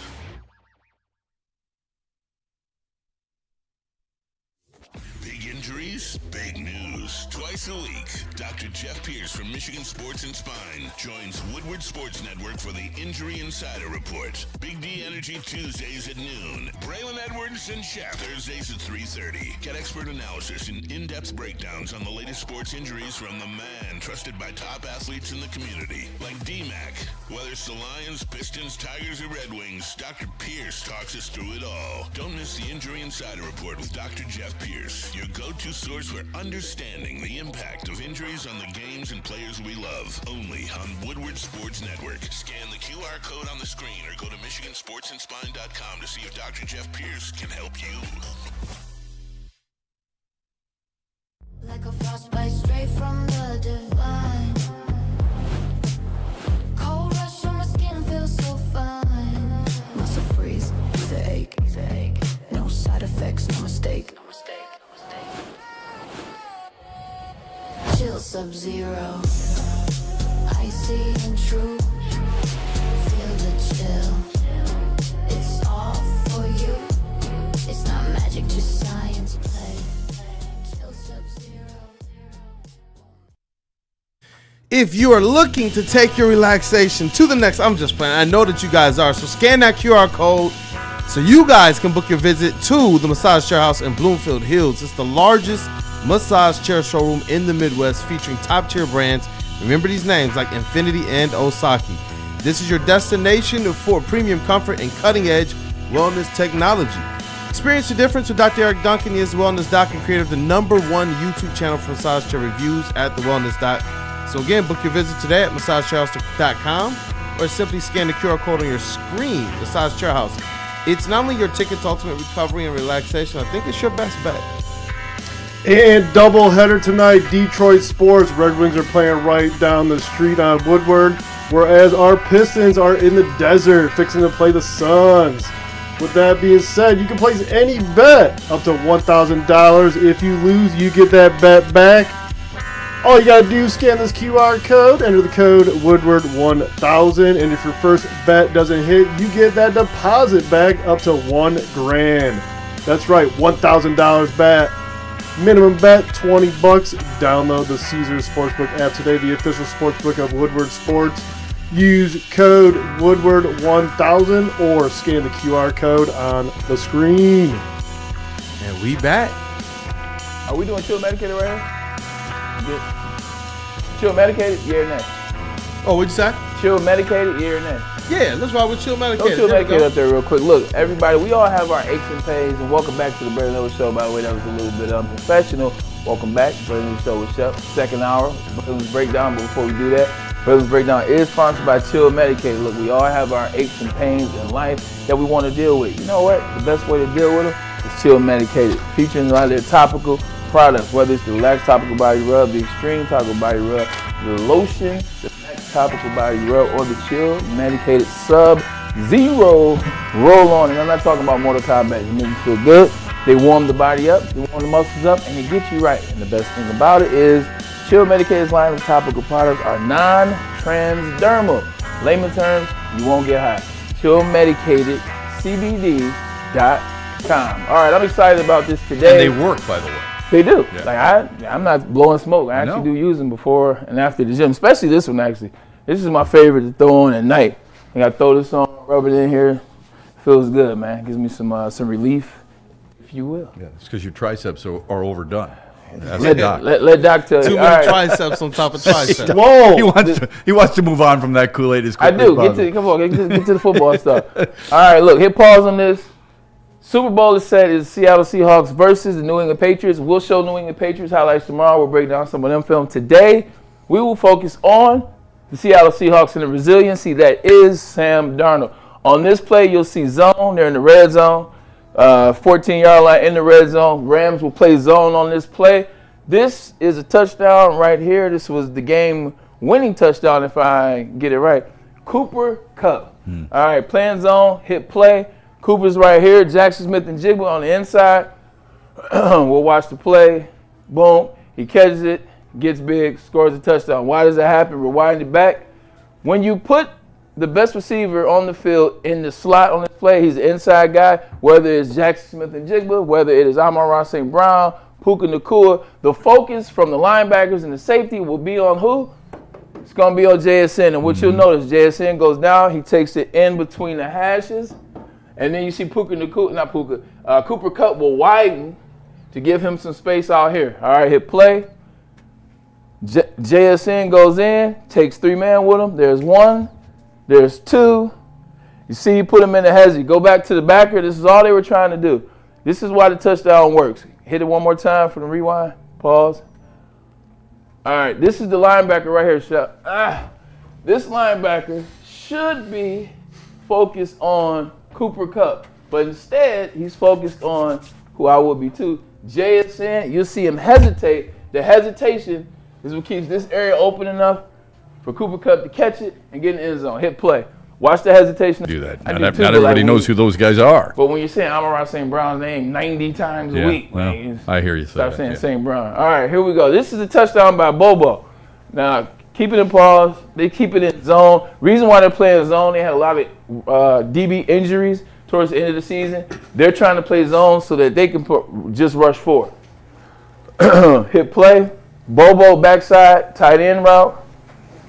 Once again, focus on JSN. People kind of going this way. Hey, look, he did it again. This guy was out of place all game. 48. Rewind it back. It's a good play. When you have so much energy focused on 2 players, one player being the running back who they did a motion to, action to, the other one, here, rewind it. My apologies. Bring it back a little bit. Let's focus on the action and let's do the line and let's look at the linebackers. Okay. Are we looking at Omar Spades? We're looking at both of them. We're looking at both of them on this play. You're looking at Landman as well as Spades. You see the action. Kenneth Walker's been electric the last 3 weeks. Actually, you can say the playoffs. He was really good in this game as well. Out of the backfield, in the backfield. You throw a little bit. All you want to do is keep the linebackers down so they can't react, and then it's one-on-one with the tight end and the safety. So watch the action. Watch it hold the backers. Hit play. There's the action. Held them. He gets behind them. Now it's one-on-one. All they can trust the ability. All right, hit play. Next one. All right, this is a punt. Here we go. Rewind it. First thing I want to see, this is look at this job right here that this right guard does. Look at the big fella get knocked down. Hit play. Boom! This is what you're going to notice up here. Watch this. Rewind it a little bit. The Los Angeles Rams have had a problem with their special teams all year long. Hit pause. Don't hit play yet. Part of the problem isn't the coaching. Part of the problem is effort. You have to give effort. When you're on special teams, this is an important side of the ball. Just like offense, just like defense. You think this one play won't matter. Yes, it was. Watch this jammer from the Los Angeles Rams on this. Sir, you're playing for the Super Bowl. You're playing for the Super Bowl. Hit play. Watch that the guy fumbled. It's on him that his guy, who you let go clear, picked it up. Rule of thumb. What a great point. Track the ball. Trust yourself. And when you track the ball, you trust it. You get out there early. You know what the conditions are. If you're a punt returner, a kick returner, you go out early. You have kicks kicked to you. You have punts kicked to you so that you can get a sense of where the air is swirling. What's my depth going to be? What's my projections going to look like? You never back up. You put your feet where your feet are.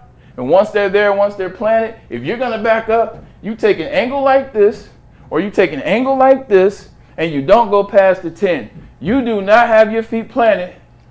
And have you seen freaking Don Beebe chase down Leon Lett in the Super Bowl? Right. And what's the conversation? Right. Look at this hustle. Look what it leads to. DK Metcalf. Remember DK Metcalf tracked Buda Baker down? What happened on that drive for the Cardinals? They didn't even get in the end zone. Yeah. He tapped him at the 3-yard line. Hustle does matter. Go to the next slide. Like, don't ever let anybody tell you special teams doesn't matter. That is complete BS. All right, this is – what play is this? Oh, I know what this is. Is this the one-hand catch? They move him around. Mm-hmm. And don't get me wrong, Ben Johnson used to move Amon-Ra St. Brown a lot. You saw this year, he was moving Rome Odunze around. When you move your star wide receiver around, when you have that ability to do multiple things, this is the new generation. Tyreek Hill moves around a lot. So you're getting 1,900 yards. Jamar Chase moves around a lot. Nobody moves around more than JSN. They have him in the backfield, left side, right side. He motions in between the tackles. He motions outside the tight end. Y formation. It's designed so that DP can't get a fix on a wide receiver. Mm-hmm. I can't get my fix on you. I can't just line up and cover you. I got to come in motion with you. Or you come to my side, now I check you. Or now you're in tight. I can't go too tight when you're pressed and there's a 3-by-1. I got to stay off here. It also forces more communication with your defensive backs. 100%. Which can cause some problems too. 100%. Yeah. That movement works. So you get this hit play, JSN moves to the side, comes around. Look at the press. They try to press him at the line. He's physical. He throws it. You know how hard this is? So hit rewind it once he catches it if you can, Cam. Oh, man, he ran the cameraman over.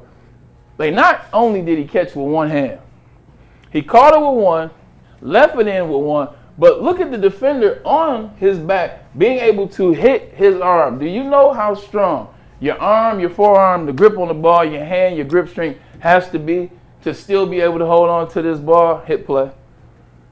Keeps. He did that to you. He just did that, yeah. All right, next one. Man, those uniforms. Man, first time I put that uniform, actually, first time I saw that uniform in 2012, I said, oh, yeah, I went to the right team. This uniform is amazing. Yeah, I'd rather have the Kurt Warner, Jim Zorn-like uniforms. But it was a change. I was a part of, like, change. Right. Like, to your point, yes, I like the old school ones. I used to like when they would wear them, but this is kind of like the Denver Broncos. Remember they changed the uniforms up, put the stripe on the pants? Yeah. Back-to-back Super Bowls? Yep. It's kind of like that. Falcons? Thank you, Terrell. Yeah. 100%. All right. For a service, he didn't serve. No, I said thank you, Terrell, because Terrell Davis did that. That's why I said for a service. That was great stuff, yeah. All right, here we go. This touchdown, I want to say hit play. Let me see. Oh, okay. This is JSN. Once again, linebackers, they were out of position all game long. This is Landman on this one. Landman got confused. You see him looking at him, rewind it. I think what's supposed to happen. I think this is right after the fumble. This is right. So that's a hell of a play call. That's a hell of a design. That play was more so about Clint Kubiak. He beat Lombardi on that play. Not Lombardi, Shula. Yeah. He beat Shula on that play. All right. Yeah, that's it. And then Sam Darnold, once again, go back. Let's look at Sam Darnold on this. Hangs in the pocket. 100%. Look, watch Sam Darnold from start to finish. Watch the pocket look good, collapse, and what happened? Hit it, go. Gets the snap, pocket looks decent. Now he's getting pressure, drives him back. He stays in it. Rewind it just one more time. I promise you can one last time. Hit pause. Sam Darnold almost wants to go down. He almost wants to do this and take the sack. But something told Sam Darnold, hold just one more rotation. Just one more rotation. Hit play. Watch him when he goes to the left shot. Watch him almost say, I'm going to go down. He's done a hell of a job on this one. He doesn't do a good job. Go rewind it. At the top of this, I need to stand on this one. Let me see. Hit pause. So on this one, he's got to set this edge. And what that means is you get on the outside of the tight end. When you get on the outside of the tight end, you lock the tight end here so that now you have this. So if the run comes out here, if the quarterback comes out here, some misdirection, some trickery, you still have this angle sewed up so that there's nowhere to go. You have to force him back inside, and you force him back inside to this rush that's coming down. So how do you do that? If I'm the tight end and he's coming off the ball, so he'd be coming off. I'm stepping here. Didn't have to do that hard. But yeah, I got you. I'm sorry, my bad, Chef. But yeah, he's legitimately got to set that edge, cock himself like this so that you can't get around the edge. He got into the fight with the tight end. He became worried about what the tight end was doing. For a brief moment, he wasn't paying attention to the play. Gotcha. By the time he relocates the play, K9 is already about to get outside. Is he in fear that Walker takes it inside? That's not his responsibility. Gotcha. He shouldn't be worried about it. That's not his responsibility. Okay. But they just, this is the first, This was a precursor to the whole game because they didn't know what to do when they got in the red zone and in short yards and go, hit play, and you'll see it. Watch him. Oh, gets caught off guard, gets jerked, and now look, loving the NFC because I feel like it was more. I'm glad you showed the running pick, the running play because Shot of Kool-Aid. I think it's one of those situations where most people just think that's all on Kenneth Walker, and sure, he's a big reason for it, but you've got a defensive end who has a specific assignment. And it's not about making the tackle. It's about preventing something. And if you have to funnel him back in, he had 3 guys there for support. Put that play back up there real quick if you could. I gave so much credit to Gerard Verse being not in the right spot. Shout out to A.J. Barner. A.J. Barnes 89, I want to say. No, I think that's he's 88. he's 88. This is whatever tight end this is, shout out to him because he gets a good pop, and they put him in this position for a reason. They had him in on this play for a reason. He gets a good pop on Gerard Verse, and I believe he catches Verse off guard. That's why Verse looked like that because watch, hit play. Verse goes backwards on the initial. Look at it, boom. Oh, he throws it back a little bit. Yeah. You got to be a big man. You got to be a big man to throw Gerard Verse back. So, I'm talking about Cooper Kupp and Jackson Smith and Jigba. And the person said to me, is Kenneth Walker a top 10 back in the National Football League? If he was all by himself, if he didn't have to share the load with Zach Charbonnet, do you think he's a top 10 back? I think the answer to that is absolutely. Right? Yeah. Well, I mean, I would look, but I would think so. Just off the top of my head, I would have him somewhere in the lower, between 7 and 10. Yeah, probably.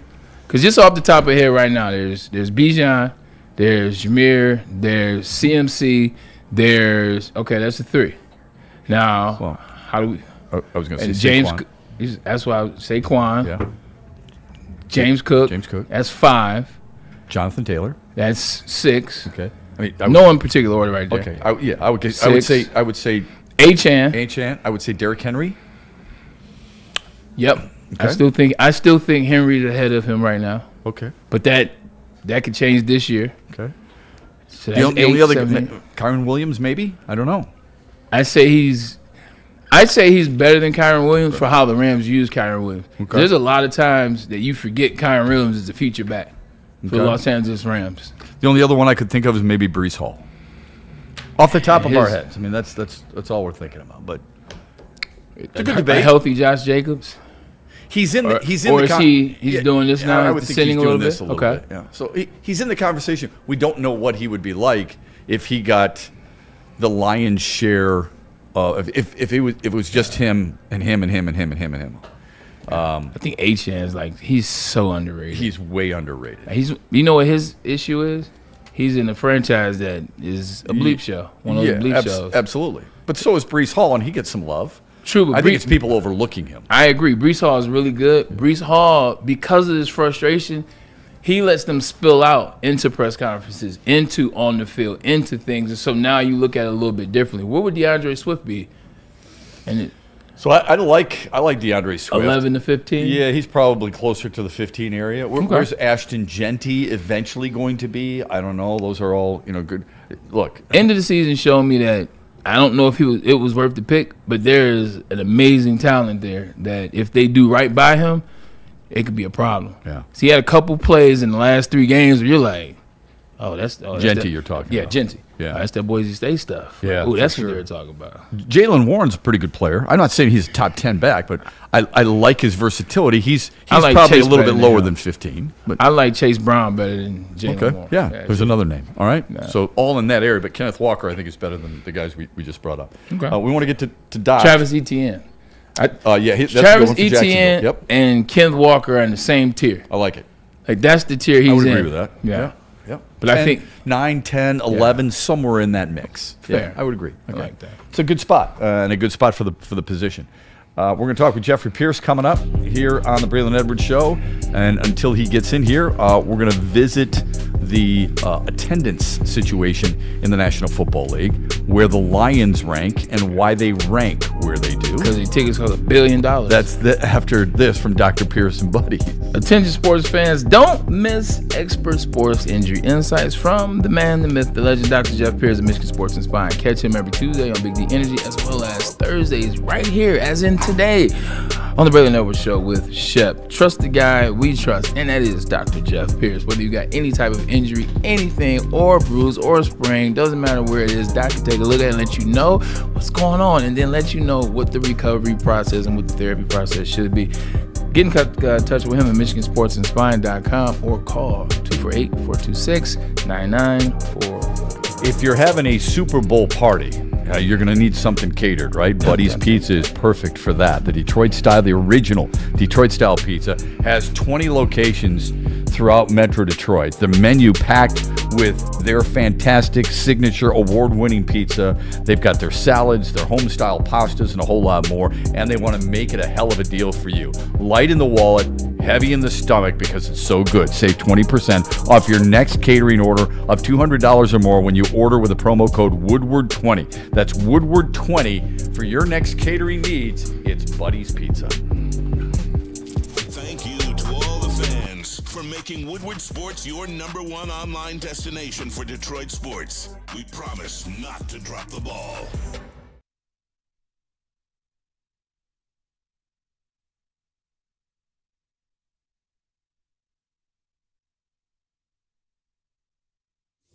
Big injuries, big news. Twice a week, Dr. Jeff Pierce from Michigan Sports and Spine joins Woodward Sports Network for the Injury Insider Report. Big D Energy Tuesdays at noon. Braylon Edwards and Shepard Thursdays at 3:30. Get expert analysis and in-depth breakdowns on the latest sports injuries from the man trusted by top athletes in the community, like D-Mac. Whether it's the Lions, Pistons, Tigers, or Red Wings, Dr. Pierce talks us through it all. Don't miss the Injury Insider Report with Dr. Jeff Pierce, your go-to source for understanding the impact of injuries on the games and players we love. Only on Woodward Sports Network. Scan the QR code on the screen or go to MichiganSportsAndSpine.com to see if Dr. Jeff Pierce can help you. Planet Fitness now has even more best-in-class strength equipment. Join today for $1 down and save. We're stepping it up. We're not slowing down. Finding new faith, new focus. Love that new equipment smell. So, you in? Join the club today. Save when you join for just $1 down, $15 a month. Planet Fitness. We're all strong on this planet.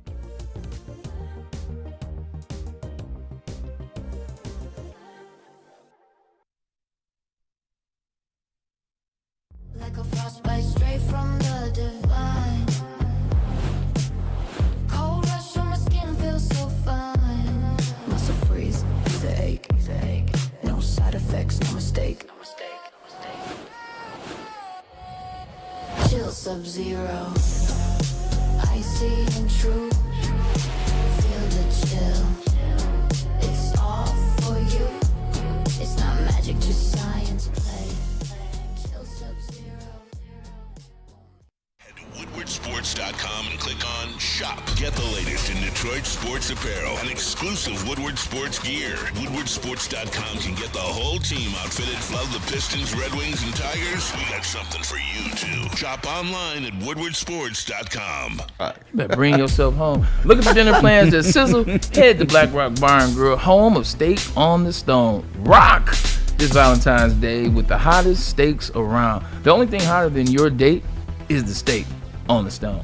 Bring your loved one in for a night to remember this Valentine's Day. Call. Gotta tell you to call, man. Black Rock Bar and Grill is going to be crowded during Valentine's Day, so you want to make sure you call now and reserve that priority seating. And don't forget, I know it's Valentine's Day, so I know you guys are going to go out, you're going to treat the lady to a steak, glass of wine, maybe some fine Pinot, whatever it is. We can get you 20% off that bill. All you need to do is mention Woodward Sports.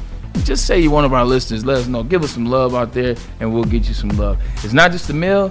It is an experience only at Black Rock Bar and Grill. Usually pretty crowded at Lady Jane's too, but that doesn't mean you can't come in and get your hair cut for the right opportunity and the right thing that you're going to, whether it be a wedding or party, whatever the case may be. Whatever that event, whatever that occasion is, Lady Jane's is the place for you. Walk in, sign in, before you know it, you're out the door. No matter how crowded it may be and how clean it always is, they'll make time for you. It's Lady Jane's and it's wicked awesome. Wicked awesome.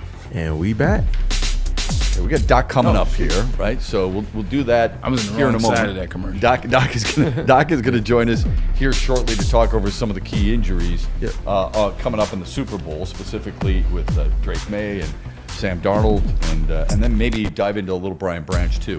As soon as he comes in, we'll be ready for him. Just real quick, you've got the latest attendance figures for teams in the National Football League, 32 teams, okay? And the Lions rank 27th. Total number of people, 516, 719. Very, very, very misleading, okay? First of all, some teams have 9 home games. Detroit had 8. Second of all, the Lions have a stadium that we all love, Ford Field, holds 65,000 people. Lions fans. Thank you.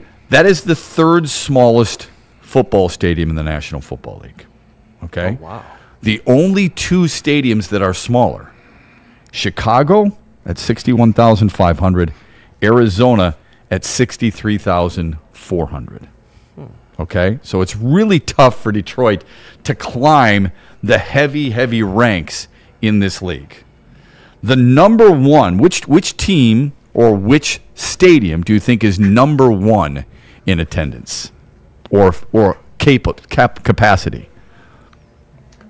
Hold on, Jerry World. Start over, because I can see the answer. Which stadium is largest?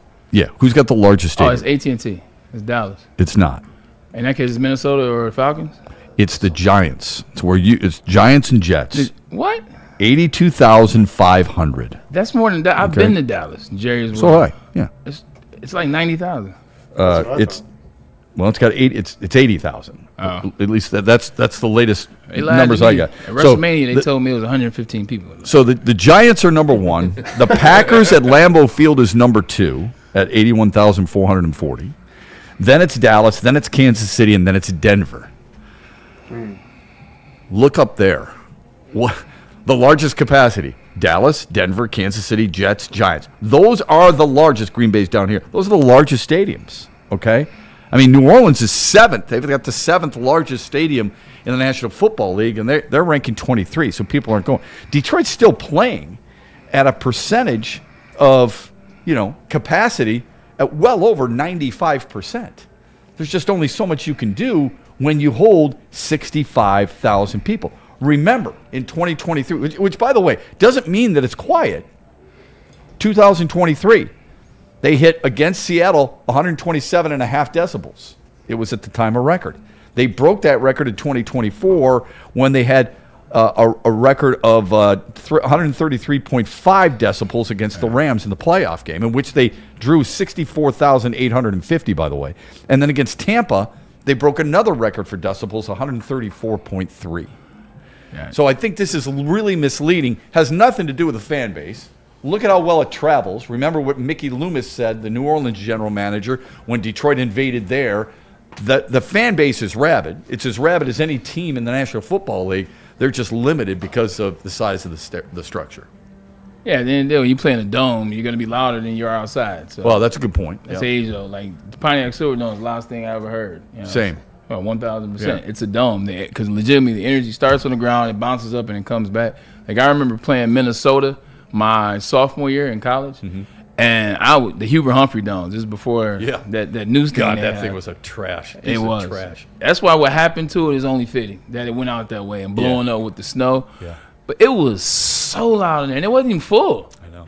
Like, it wasn't even full. It was probably 60,000 fans in there. We couldn't even hear. We got loud for baseball too. We the 2 times I played there, we were down starting the 4th quarter. We were down 28 my junior year, and we were down. Wow, that's down 28 to Minnesota. Everybody talks about the Michigan State game. Like, that's not even close. Like, the Minnesota game is the best comeback ever. 28.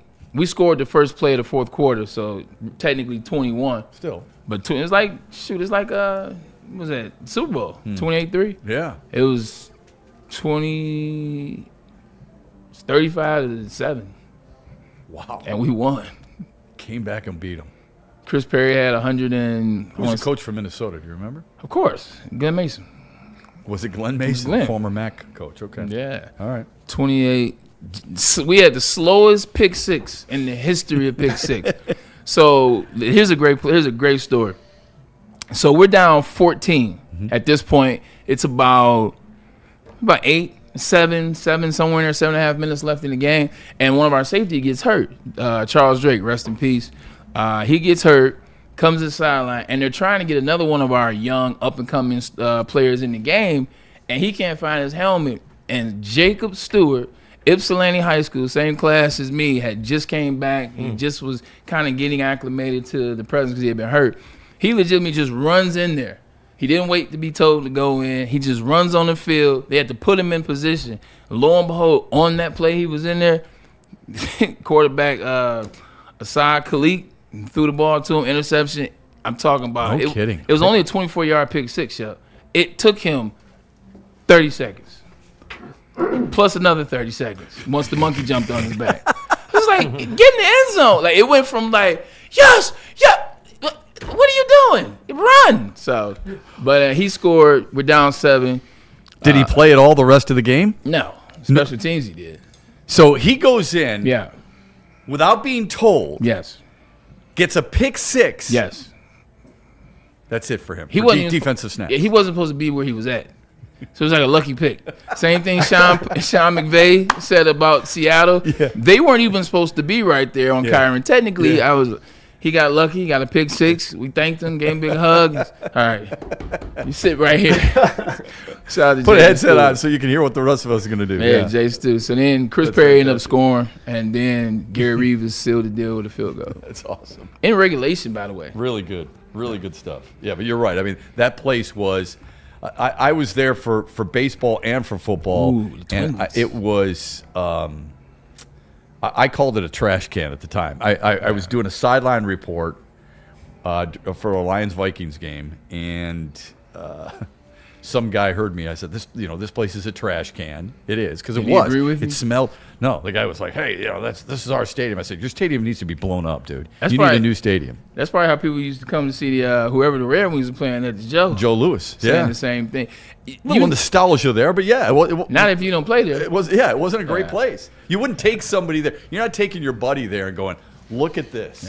Right? Oh, yes. Yes. No. Yes. When you go to places like that, you're literally saying, look right there. That's where NWA got arrested.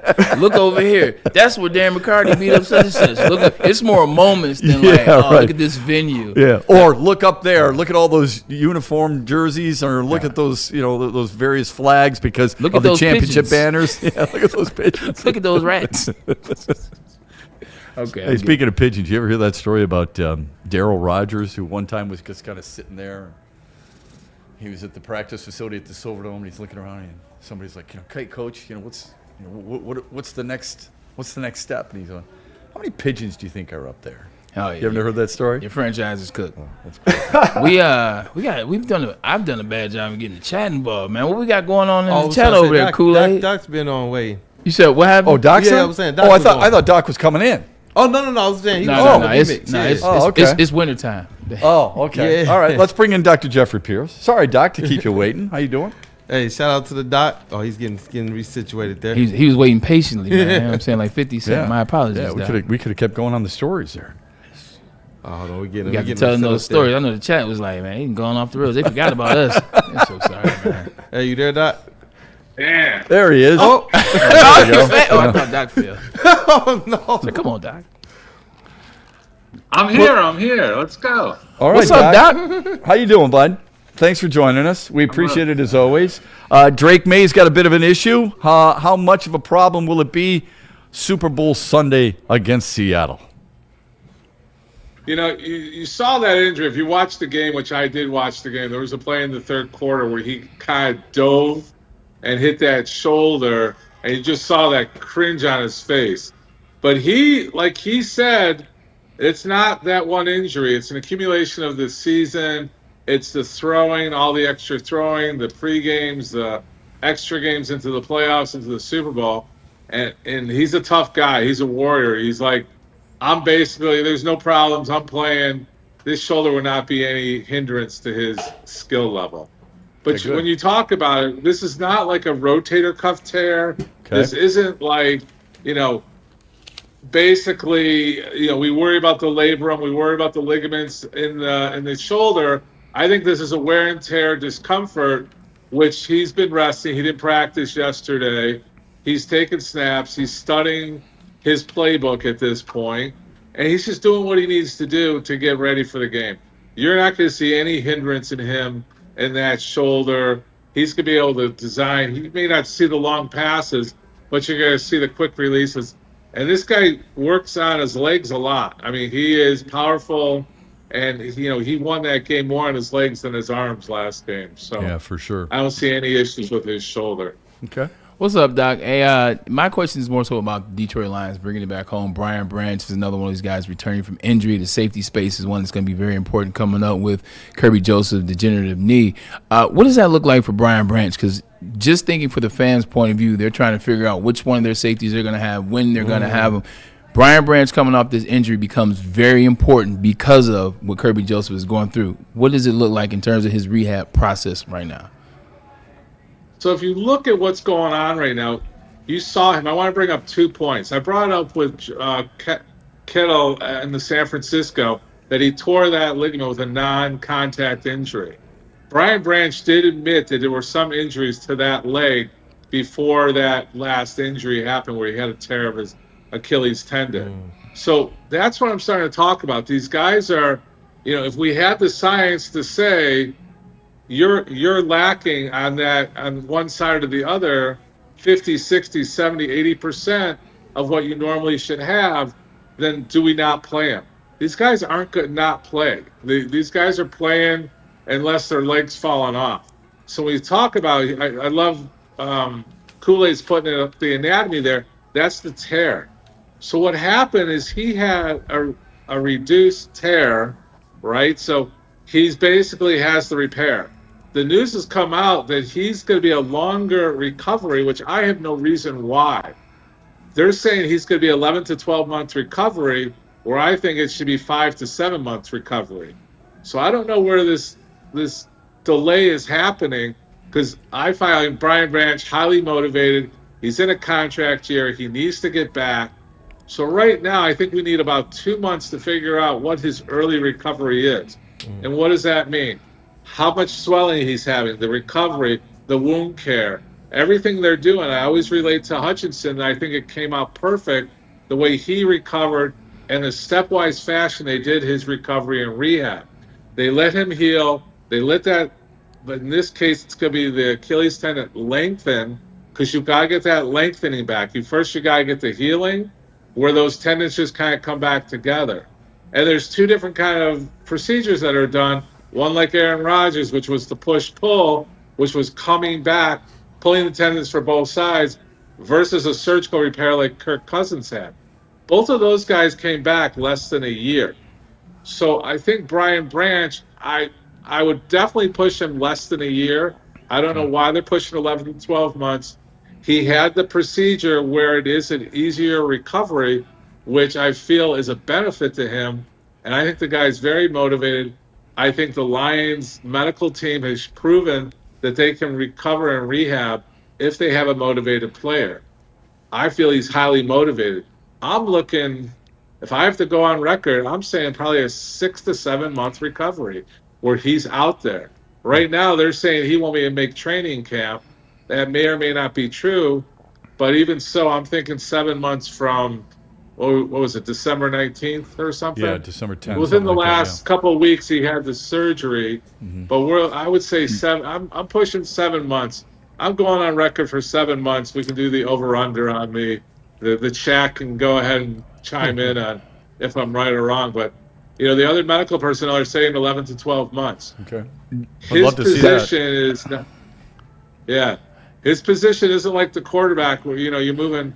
I mean, Aaron Rodgers got beat up this season, and he was on a repaired Achilles tendon, and he's got about 15 years on Branch. So speaking of quarterbacks, I know Braylon's got one more. What is it? No, I didn't have anything about a quarterback. What I have for you is 2. One was about LeBron James' comments about the calf injury versus the ankle injury as it relates to the NBA then and the NBA now. But getting back to Brian Branch, you bring up the quarterback and you bring up when Kirk Cousins got injured and he came back. Aaron Rodgers got injured and he came back. These are both quarterbacks that aren't moving as much as Brian Branch. I would challenge you in this sense.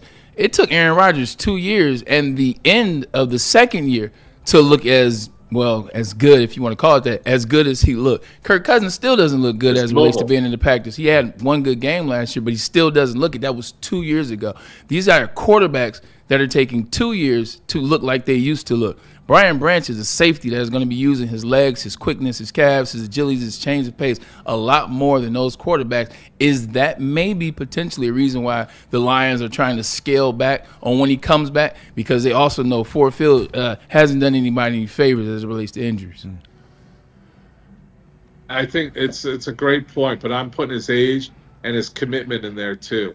There's natural healing, right? I've talked about natural healing. You're looking at 4 months for natural physiological healing. You're taking to 6 months and then 12 months to fully heal. Like you said, these guys didn't look good until after a year.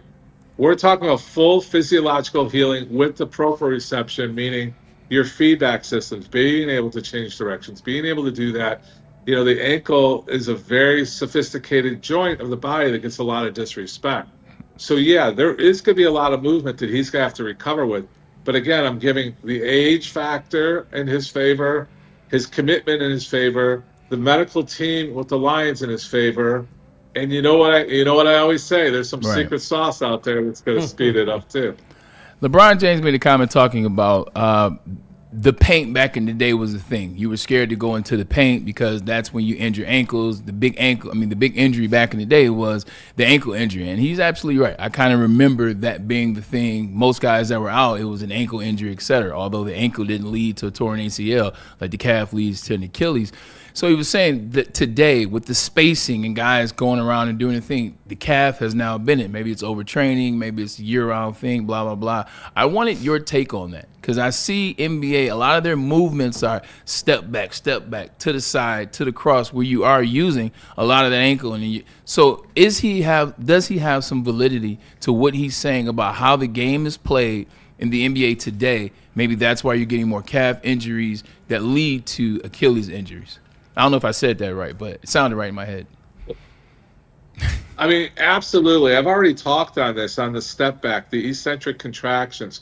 What you're doing is you're exploding forward to move the defender away from you and taking that quick step back. So that's changing the dynamics of your calf muscle, the gas drive, and the long Achilles tendon because you're accelerating and stopping and moving backwards. So it's a lot of movement, a lot of torque on the gas drive, the calf muscles, which is that long tendon to the Achilles. So yeah, I mean, we are seeing that, and I've brought it up multiple times. And I will tell you, I had a conversation with Gervin and Clyde Drexel of just about that, the difference of the game. Going in the pain, back in the day, you couldn't glide through there. You were beaten. You were beaten up if you wanted to get into the pain. I mean, look at the bad boys. Nobody wanted to come through the pain. Now they're so protected that you're getting a big, it's like a safety net. LeBron's right. There's a major safety net with players right now in the NBA. So yeah, you're getting less contact, but you're getting more movements. Yeah. It's the change of the game, absolutely. But for what reason? We lost him.